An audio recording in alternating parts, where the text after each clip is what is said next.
This morning, Russia invades. Armoured columns cross the border into Ukraine. Russian forces targeting airfields and radar stations. Civilians dead and injured. Fighting back, Ukrainian forces battle to preserve their country.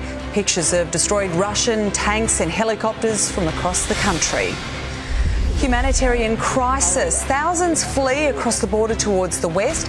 Europe now facing an emergency. And punishing Putin, the United States, Britain and Australia announced new sanctions aimed at cramping Russia's economy. This is 7 News with Sally Bowery. Good morning. Fighting continues in Ukraine this morning after Russia launched a terrifying and bloody invasion. More than 100 people have been confirmed killed. Russian missiles have slammed into Ukrainian apartment buildings, leaving dozens injured.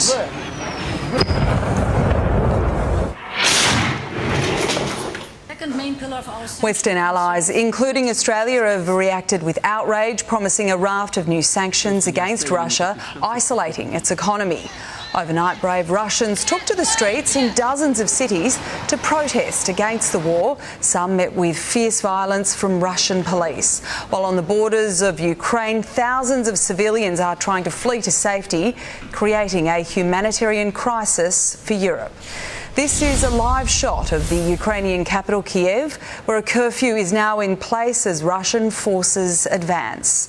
Our correspondent Jeff Parry is in the city of Lviv in western Ukraine. Jeff, United States intelligence had been warning for days that Russia was about to invade, but the assault has seemed to still come as a shock to many Ukrainians. What's the latest? Well, Sally, there's been some serious fighting unfolding over the course of this day. One battle seemingly concluded was in the Chernobyl area, just north of Kiev.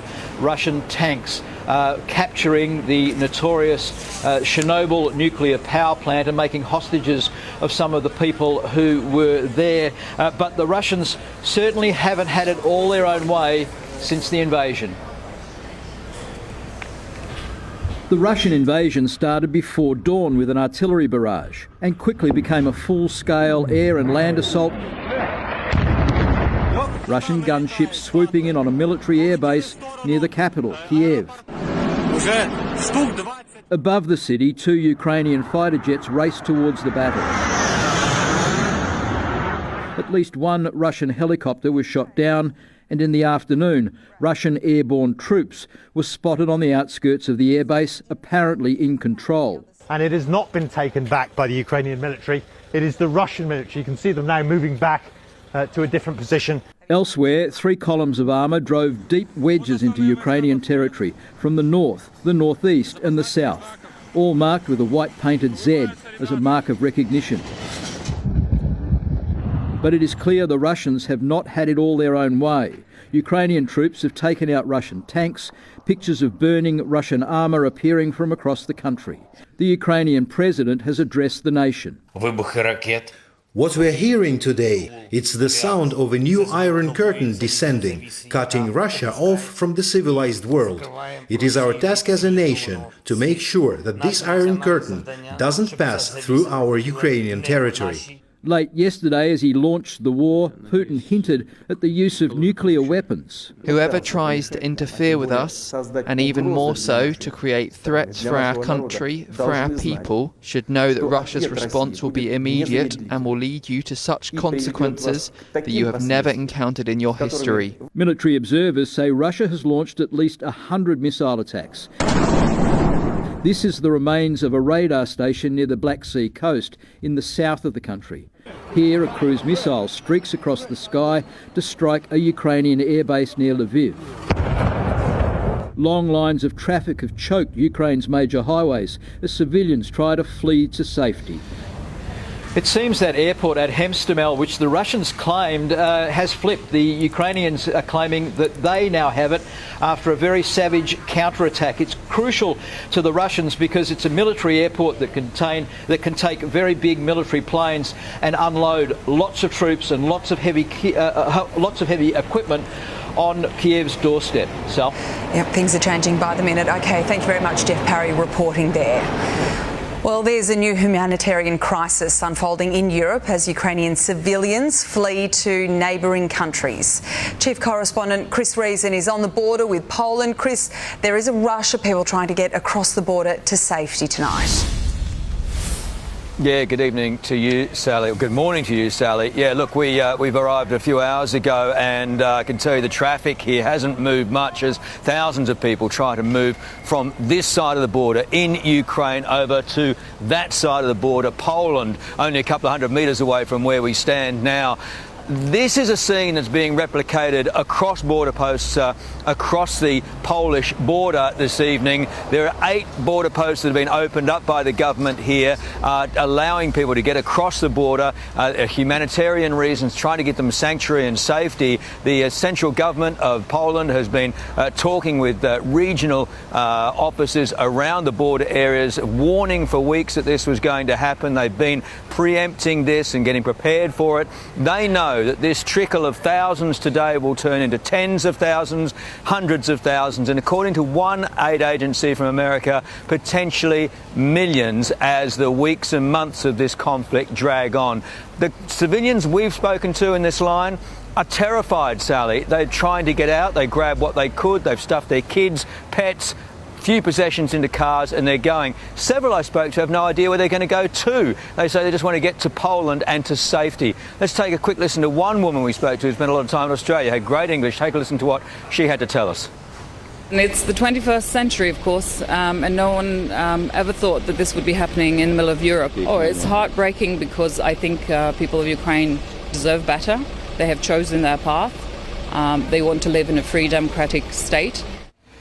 Now, this is a scene that we're seeing not just in Poland, as I say, on the Polish border, but also in other countries around the Ukrainian borders, Romania, Moldova, Hungary. Same scenes being repeated, and as I say, aid agencies brace now for what could become a humanitarian catastrophe as all of these people from Ukraine wash their way over the border here and become Europe's problem. OK, thanks very much. Chris Reason reporting there on the border with Poland. President Joe Biden has announced a new range of sanctions against Russia, but stopped short of banning it from a global banking system. Ashley Mullaney is in Washington, D.C. Ash, the president had some tough words to describe the actions of his Russian counterpart. Sally, the US president has condemned Russia's actions, calling this a brutal assault on Ukraine. Speaking from the White House this afternoon, Joe Biden laid out a raft of new sanctions targeting Russia's economy, freezing the assets of 4 major Russian banks with assets worth over $1 trillion. He has also restricted the export of technology items to Russia.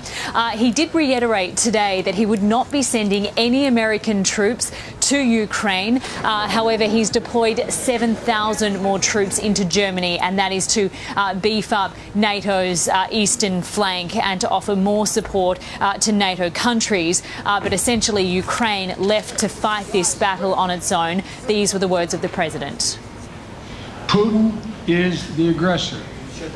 Putin chose this war, and now he and his country will bear the consequences. This is a dangerous moment for all of Europe, for the freedom around the world. Putin has committed an assault on the very principles that uphold the global peace. But now the entire world sees clearly. Beyond Ukraine, the White House says they believe Vladimir Putin has broader ambitions than just taking control of Ukraine. US intelligence agencies believe Kiev could fall within a matter of days. Fall within a matter of days, with Russia planning to, quote, decapitate the Ukrainian government. That a sobering assessment from the Pentagon, Sal. It certainly is. OK, thanks for that, Ash. British Prime Minister Boris Johnson has vowed to hit President Putin and Russian oligarchs hard in the hip pocket, ensuring they can no longer launder money through Britain. He says President Putin has blood on his hands. Europe Bureau Chief Hugh Whitfield reports. Downing Street says these measures are designed to push the Russian economy into recession, and they are much fiercer than the package of sanctions announced by Boris Johnson earlier in the week. The British Prime Minister telling the House of Commons that Russian gas and oil will be cut off to Britain. Russian banks won't be able to access the pound, and the Russian airline Aeroflot will be banned from British airports and airspace. And the government is targeting 100 individuals and entities, limiting the amount that Russians can deposit in UK banks, saying that oligarchs will be targeted. Boris Johnson using blistering language to describe the Russian president as a blood-stained aggressor. For this, Putin will stand condemned in the eyes of the world and of history. He will never be able to cleanse the blood of Ukraine from his hands. There is concern in Europe too that Vladimir Putin may go further than just invading Ukraine. He may be trying to recreate the old USSR, and that would put NATO member states, including Estonia, Latvia and Lithuania, at risk of an invasion.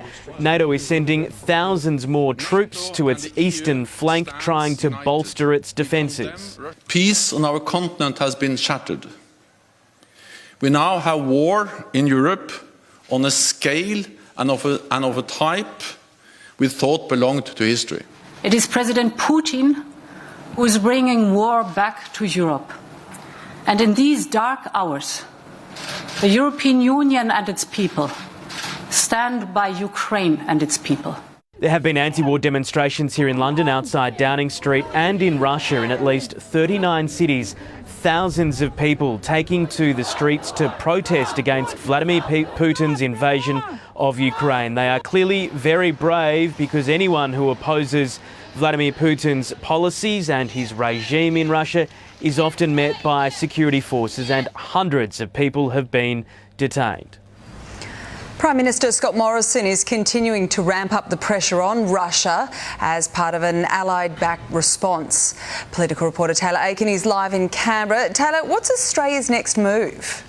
Good morning, Sally. Well, Prime Minister Scott Morrison says Australia will continue to be in lockstep with our allies in imposing tougher sanctions and ramping up the pressure on Vladimir Putin to back down.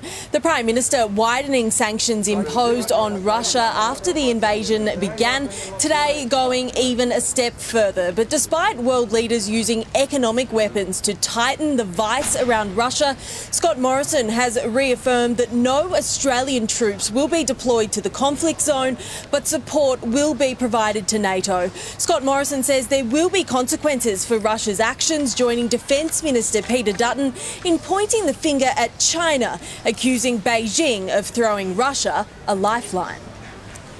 We are also working with the United States to align with their further sanctions overnight on key Belarusian individuals and entities complicit in the aggressions. President Xi is probably the one world leader who can actually pick the phone up to President Putin to tell him that this is a catastrophic mistake and he should withdraw. That hasn't happened.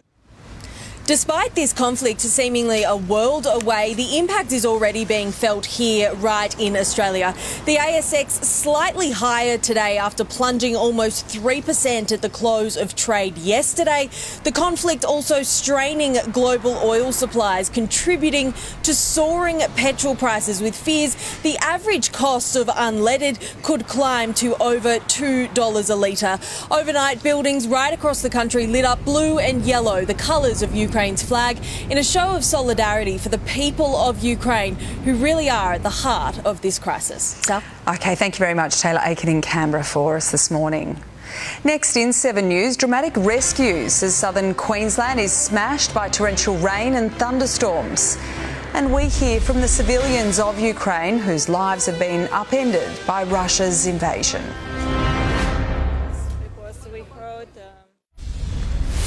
A man has died after trying to drive through floodwaters on the New South Wales Central Coast. The 54-year-old had tried to drive across a flooded creek at Matcham near Erina.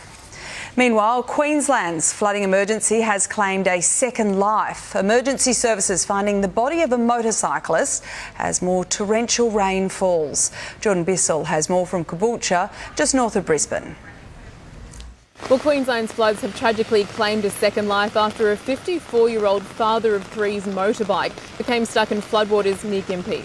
Overnight, we've seen flash flooding in multiple locations, including at Roxburgh in Caboolture, with the driver caught out there, Holden Commodore, becoming stuck on Zillman's Crossing before it was washed away. Luckily, Queensland Ambulance Service and Swiftwater crews were called to the scene, and the driver managed to escape unharmed before just a couple of inches of swift-moving water picked the car up and pulled it down the river. The weather system has moved north overnight. We're told to expect widespread heavy rain across the southeast coast and the Wide Bay and Burnett regions. The main threat for flash flooding is currently along the coastal stretch between Brisbane and Bundaberg. High-resolution forecasts have a narrow line of intense rain there throughout most of the day. We're also being told 6 hourly rain totals of over 300 millimetres are possible. The rain could also last well into the weekend. The New South Wales mask mandate has been relaxed this morning. Face coverings are no longer required in indoor settings, only on public transport, planes and other high-risk settings like hospitals and aged care facilities. A 20,000-person cap on music festivals has also been lifted. Singing and dancing are now permitted. The Queen has postponed another 2 virtual audiences as her COVID symptoms persist. Buckingham Palace says the meetings will be rescheduled and the 95-year-old will continue with light duties for the week. The Queen held her weekly call with British Prime Minister Boris Johnson yesterday and still reported to be feeling mild cold-like symptoms. Returning to our top story now, and many Ukrainians have been left terrified and in shock after Putin unleashed his forces. Civilians retreated to bomb shelters and basements as artillery shells and missiles exploded. We try be brave because we have children and we don't want to show them that we are scared. Did you ever believe that this could happen? No, it's impossible. I don't believe now that this happened with us. So scary, very scary. I'm sorry. Sorry. How are you feeling? Shaking, but I don't know. Oh, when you start to ask me, I start to worry. We are still thinking, did we do the right choice that we stayed here and didn't move? We are scared because the house located not far from the military airport, which is extremely important for Russians. We have heard the shootings and explosions. And the Russian invasion has sent the world financial markets tumbling. However, the Australian share market is actually up this morning following a late surge on Wall Street. The ASX up 28 points a short time ago. The Aussie dollar is buying 71.63 US cents, 82 Japanese yen and $1.07 New Zealand. Next in 7 News, we'll have sport with Matt Shervington, including inspirational former Essendon captain Neil Danaher made a legend. Also, Novak Djokovic knocked off the top. The tennis star loses his world #1 ranking. Good morning. Emotions were high last night as Essendon elevated Neil Danaher to legend status in the club's Hall of Fame. The inspirational leader shared the night with his 3 brothers. Danaher was the Bombers' youngest ever captain in 1982 before leading the charge to fight motor neurone disease. He was honoured alongside Gavin Wanganeen, Dustin Fletcher and club doctor Bruce Reid. NRL Premiership winning coach Shane Flanagan has returned to the Dragons a year after he was dropped as assistant coach. Flanagan won a title in 2016 with Cronulla during 7 years at the Sharks before being deregistered as a coach for the fallout from the club's peptide scandal. He rejoins the Dragons as a list management consultant. After a record 361 weeks at the top, Novak Djokovic has lost his #1 ranking following a shock straight loss to world #1 123 Yuri Vesely in the quarterfinals of the Dubai Championship. Russian star Daniil Medvedev will replace him as world #1 next week, the first player other than Djokovic, Roger Federer, Rafael Nadal or Andy Murray to top the ranking since 2004. Meanwhile, Alexander Zverev has been fined $56,000 and will lose all ATP ranking points earned at the Mexican Open for smashing his racket on the umpire's chair following his doubles loss. Tennis ace Nick Kyrgios has opened up about his mental health battle, saying the 2019 Australian Open was one of the darkest periods in his life. In a social media post, he says he had been battling depression as well as alcohol and drug abuse before urging anyone struggling with mental health issues to reach out. I'm proud to say I've completely turned myself around and have a completely different outlook, he added. Kyrgios and childhood friend Thanasi Kokkinakis won the Australian Open men's doubles title last month. Well, all the best to Nick and, Novak Djokovic, it goes from bad to worse for him in 2022. Couldn't have gone to a better fella, though, in Daniil Medvedev. Exactly. Thanks for that, Matt. Next in 7's Morning News, we'll have your national weather forecast. Welcome back. This is a live look at Sydney's Martin Place this morning, whereas there is currently a protest underway following Russia's invasion of Ukraine. Let's have a look at the national weather now, though. And a trough off the east coast is causing heavy rain and storms in the southeast of Queensland and northern parts of New South Wales. Another trough is triggering rain over central parts of New South Wales. The capitals: Brisbane heavy showers 25, Sydney showers and 27, wet in Canberra 23, cloudy in Melbourne, drizzle in Hobart, Adelaide mostly sunny 29, Perth 33 and showers for Darwin 30 degrees. And that is 7 News to now. We'll keep you up to date throughout the day. Our next major bulletin is at 4 p.m. I'm Sally Barry. Thanks for your company. Have a good day.